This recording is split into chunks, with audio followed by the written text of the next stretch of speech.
سب سے پہلے ذرا یہ ویڈیو دیکھیں. چھوٹا سا طریقہ ہے، آپ وہ سنبھال لیں، انشاءاللہ آپ کو اللہ تعالیٰ عزت دے گا. ایک تو محنت سے ڈانس کرنا، یہ نہیں کرنا یار ڈانس نہ کرو جلدی جلدی پیسہ پکڑ لوں، یہ نہیں کرنا، ٹھیک ہے. چاہے ہاں یہاں 50 والا بیٹھا ہے، یہاں 1000 والا بیٹھا ہے، وہاں 5000 والا. سب سے پہلے آپ 50 والے کے پاس جائیں، اس کا بھی دل ہے، 1000 والے کا بھی دل ہے، اور 5000 والے کا بھی دل ہے، چاہے وہ غریب ہے چاہے وہ امیر ہے. سو ہماری بہن ٹپس دے رہی ہیں کہ کیسے آپ نے ایک حرام کام میں سکسیسفل ہونا ہے.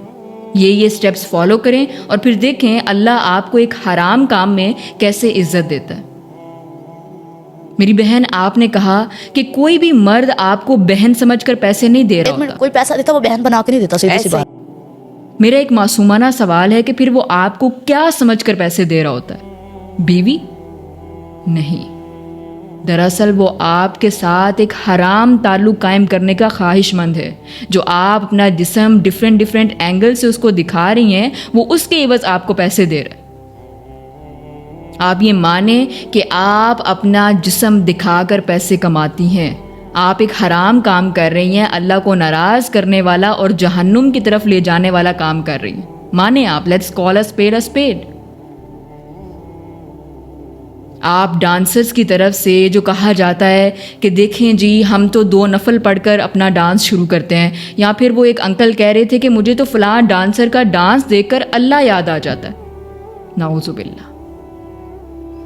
کل کو پھر انکل یہ کہیں گے کہ میں تو شراب اس لیے پیتا ہوں کہ شراب پی کر مجھے اللہ یاد آ جاتا ہے. یا پھر ہماری کوئی بہن یہ کہیں گی کہ میں تو بسم اللہ پڑھ کر شراب پیتی ہوں. میری بہن ایک گلاس پانی کے اندر صرف ایک قطرہ صرف گٹر کے پانی کا ملا دینا تو وہ پانی پینے کے قابل نہیں رہتا.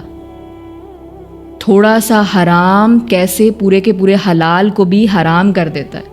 آپ تو پھر پورے کے پورے حرام کو حلال بنانے کی بات کر رہی ہیں. اور جہاں تک اللہ کی عزت دینے کی بات ہے تو میری بہن اللہ نے سب کو فری ول دی ہوئی ہے. اللہ کی مرضی کن کاموں میں وہ اللہ سبحانہ و تعالیٰ نے قرآن کے ذریعے نبی صلی اللہ علیہ وآلہ وسلم کے ذریعے بتا دی ہیں.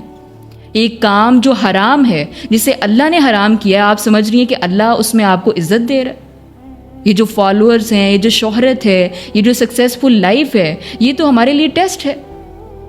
سورہ کہف کھول کر پڑھیں، اللہ سبحانہ و تعالیٰ کیا فرماتا ہے کہ انا جعلنا ما علی الارض زینۃ لہا، کہ یہ جو دنیا کا ساز و سامان ہے اسے ہم نے دنیا کی زینت بنایا ہے. لنبلوہم ایہم احسن عملا، تاکہ ان لوگوں کو آزمائیں کہ ان میں سے کون نیک اعمال کرتا ہے. تو فیصلہ نیک اعمال کی بنا پر ہونا ہے. حلال اور نیک اعمال ہی اصل عزت اور اصل کامیابی ہیں. دنیا کی رنگینیوں میں کھو کر حرام کو حلال جان کر خدا را اپنے لیے خود جہنم نہ خریدیں.